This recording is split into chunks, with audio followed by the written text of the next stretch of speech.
কিছু সয়াবিন তেল দিয়ে দিলাম। কড়াইটা শুকানো শেষ আমার।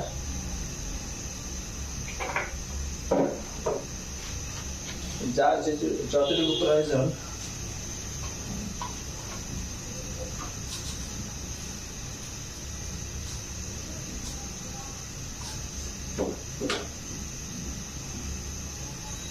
পাঁচফোড়ন বলা হয়, 5টা উপাদান মিলানো, তাই পাঁচফোড়ন নাম দেওয়া হয়েছে।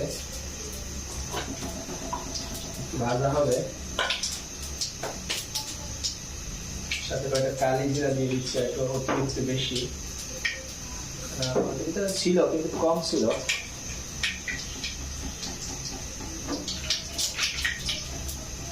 ঠিক আছে, এবার আমার পরের স্টেপ ভাজা হলে আলু কাটা দিয়ে দেবো। ধরে রেখেছি আগে,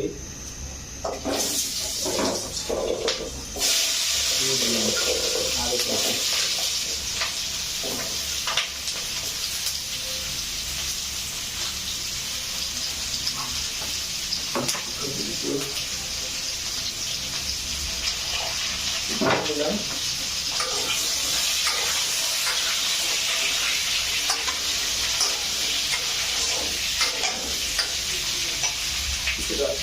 লবণ,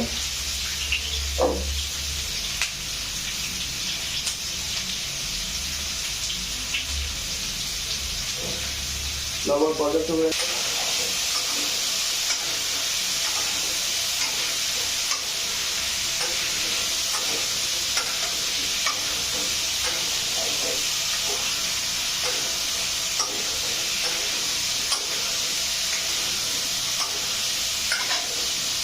নিরামিষ করা যায়, আবার মাছ দিয়ে করা যায়, চিংড়ি মাছ, কিছু মাছের মাথা।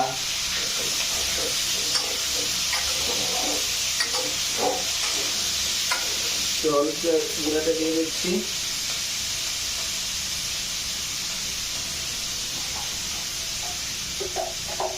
একটু জিরার গুঁড়ো,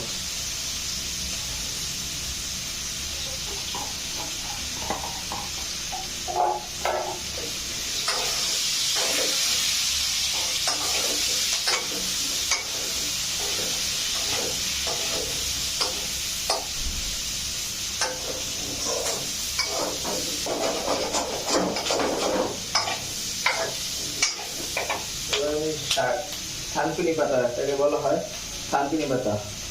ঠিক আছে, আমি ধুয়ে একটু ভালো করে কুচিয়ে, একটু ছোট ছোট করে নিলাম, কুচিয়ে যেটা বলা হয়। এটা কিছুটা পাতাটা, যে একটা শুকনো পাতা আছে ছোট ছোট করে দিলাম, দিয়ে দিলাম।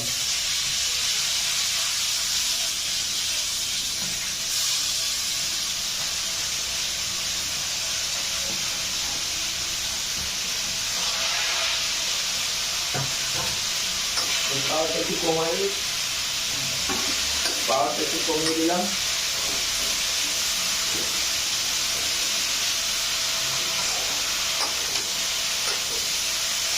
দিতে পারে, একটু নাড়ার পরে আবার পাওয়ারটা বাড়িয়ে দেব।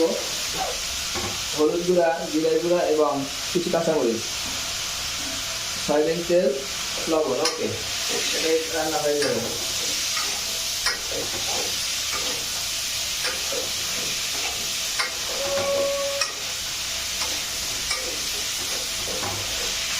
এবার আমি পানিটা ফুটানোটা দিয়ে দিচ্ছি।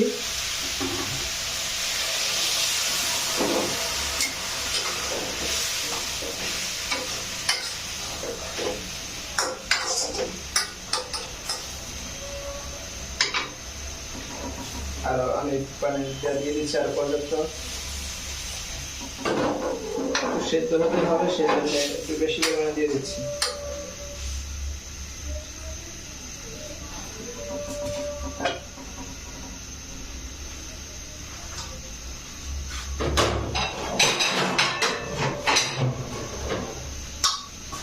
এই সরাটা ছোট হয়ে যাচ্ছে,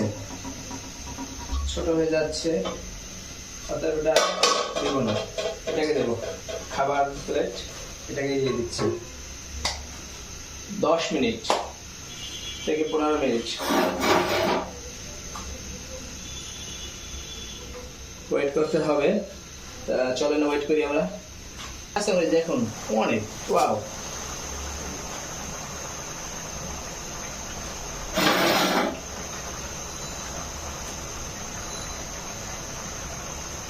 দেখি আবার রান্নার কত দর্শক হয়।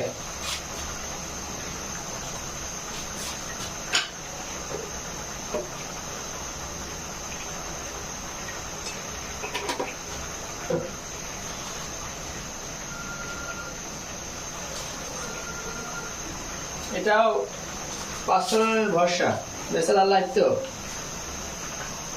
না দিলে হয়। পেঁয়াজ আছে তা সে একটু দিয়ে দিলাম, তবু ফ্লেভারটা স্লাইটলি।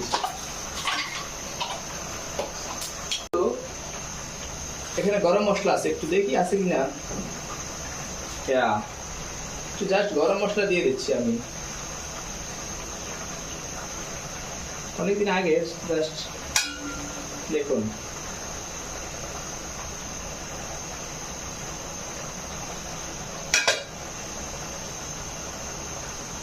ওকে।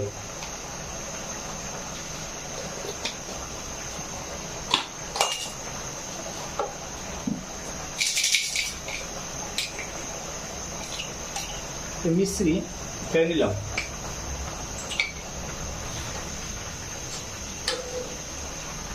রান্নার মাঝে একটু স্ন্যাক্স খেতে হয়, একদম তাল মিশ্রি বলে এটাকে, দুলালের তাল মিশ্রি। দুইটা আলু একটু ফেটিয়ে দিলে ভালো হয়, ঝোলটা তাড়াতাড়ি ঘন হয়ে যাবে। আমার এক বড় বোনের কাছ থেকে শেখা এটা। কাঁচামরিচ একটু কম হয়েছিল মনে হয়, দিয়ে দিলাম এই দুটাও।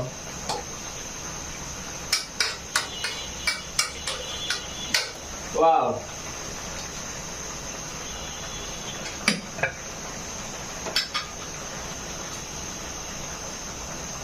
এটাকে এখানে রেখে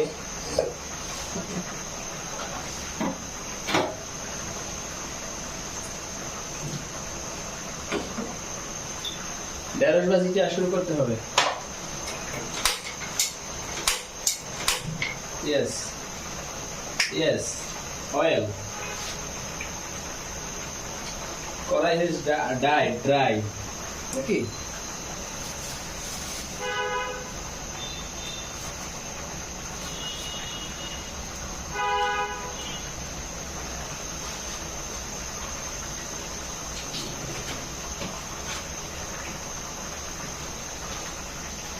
কাঁচামরিচটা